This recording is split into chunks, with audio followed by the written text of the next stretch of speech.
Hello kittens, Andy Barley here. And Flo McCarthy. We're here to tell you about Flandy. What's Flandy, Flo? So it's a podcast we do every fortnight discussing current events. And Flandy Flo sounds like the name of a Pokemon. Flandy Flo. Flandy Flo. Wonder what it would look like. An amalgamation of me and you. Yeah, with massive eyelashes and a mohawk. And shit tattoos. So it is available on Podbean, it is available on iTunes, what else? Spotify. And Google Podcast? yeah. I've actually remembered it. Well done. I know. And the website. Oh yeah. flybypants.com.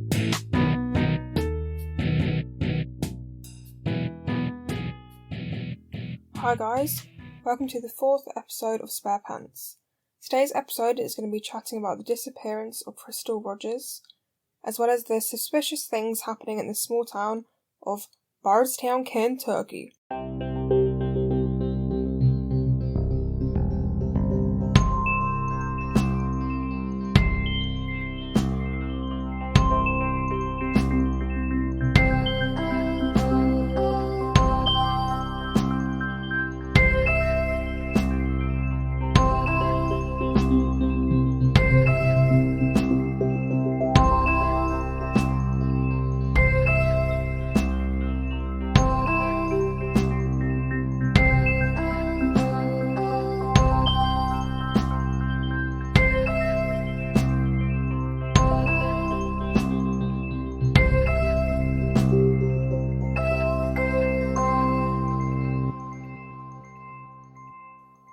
If you're interested in this case, then I really recommend watching The Disappearance of Crystal Rogers, which I watched on Hey You.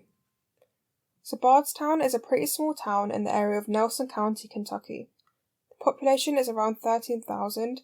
It's actually known as the bourbon capital of the world, as many famous distilleries operate in this area, brands like Jim Beam, which I think is quite a nice whiskey.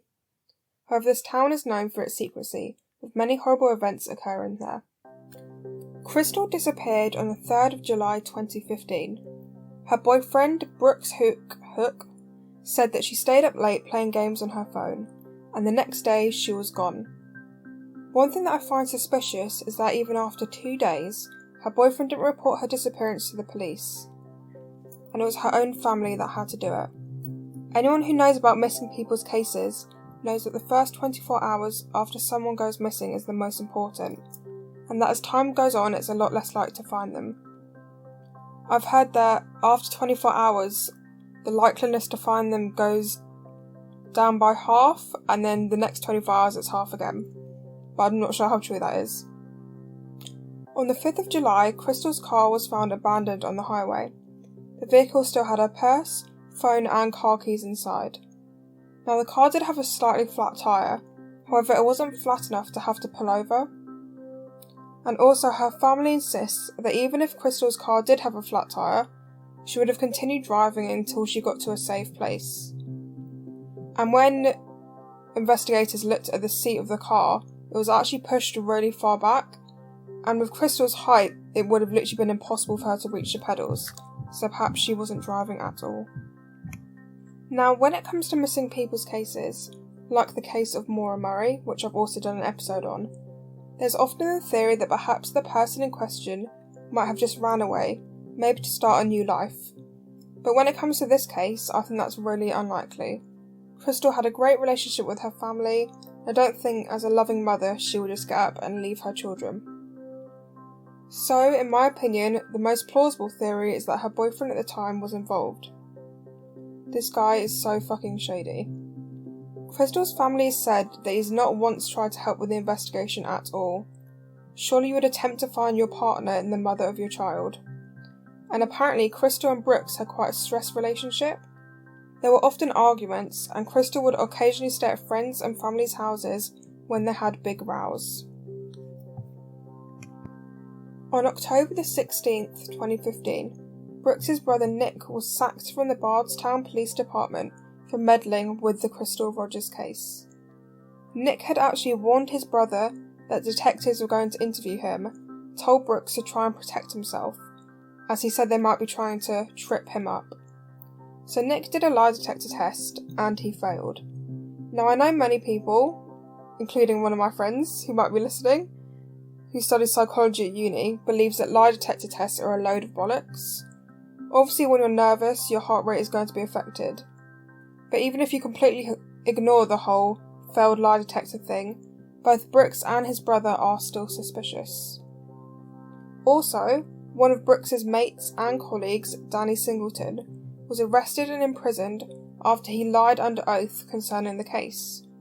Now, Brooks was working in construction at the time, so say if he did have to hide a body, it would be quite easy for him to do so.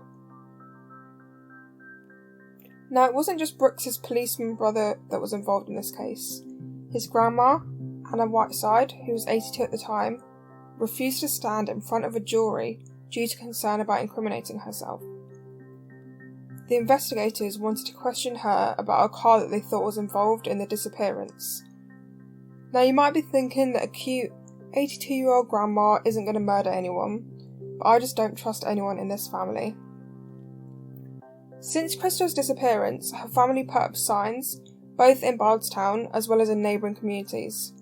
So these signs asked for information and would also keep Crystal's story on people's minds. In July 2017, Brooks's girlfriend, who was actually also called Crystal, which is quite creepy, but she was arrested for ripping up the signs connected to the investigation. That is such a fucked up and evil thing to do.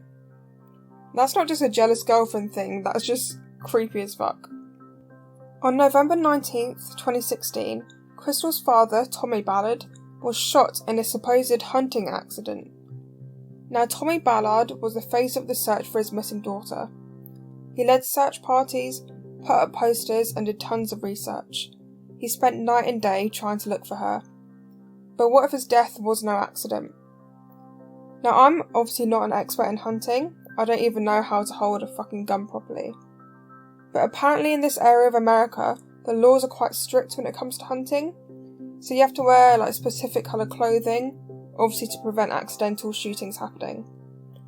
And Tommy's wife, Shirley Ballard, has been quoted to say, "What happened to my husband was no accident." She believes that he was getting too close to what happened to Crystal, that the same person who was involved in Crystal's disappearance shot Tommy. Detectives had noticed there had been a significant amount of clearing in a group of bushes and trees, big enough for someone to stand there and shoot him.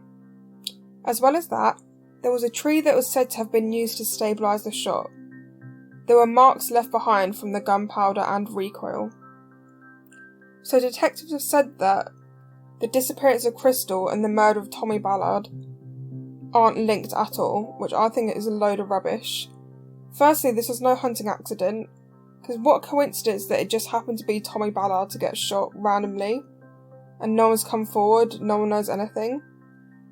So yeah, I think they're definitely linked. But these aren't the only weird things that have happened in this small town. Let's rewind back to 2013, where a police officer was shot and no one knows who did it. In 2013, Jason Ellis had been a police officer for 7 years.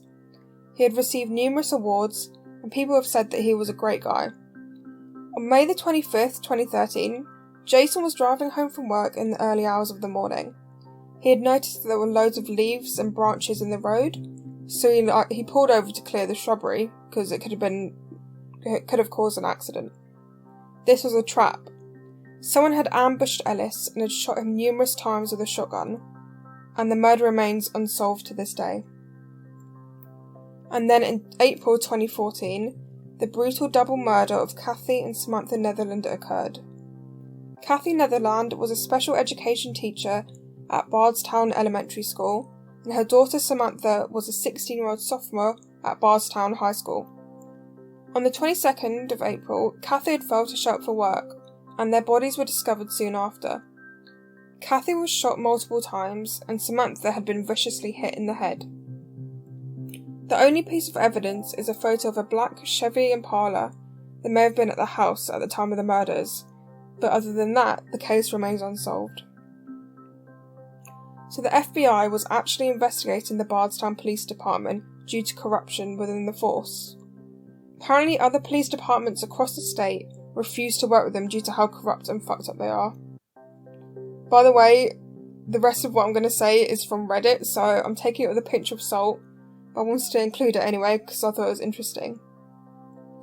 So the former police officer Nick Hook, who I talked about earlier, the brother of Crystal's boyfriend, apparently is bringing drugs into Bardstown and other surrounding areas.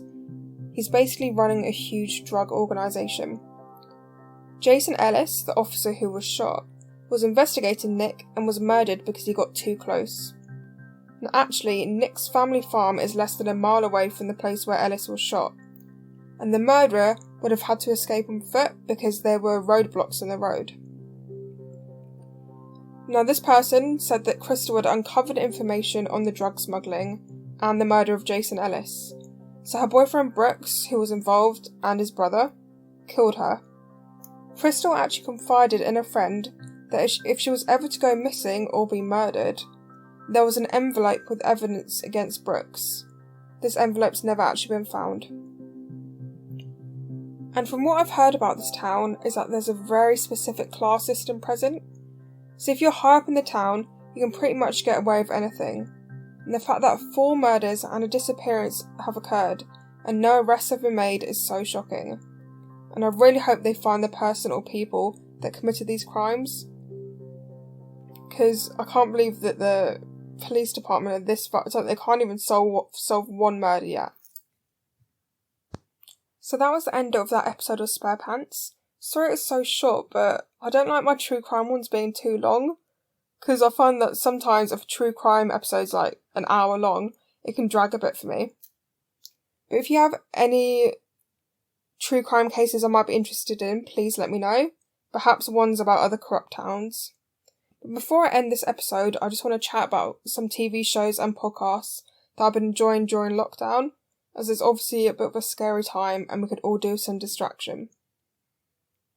So the first show that I've been loving loads is Brooklyn Nine-Nine.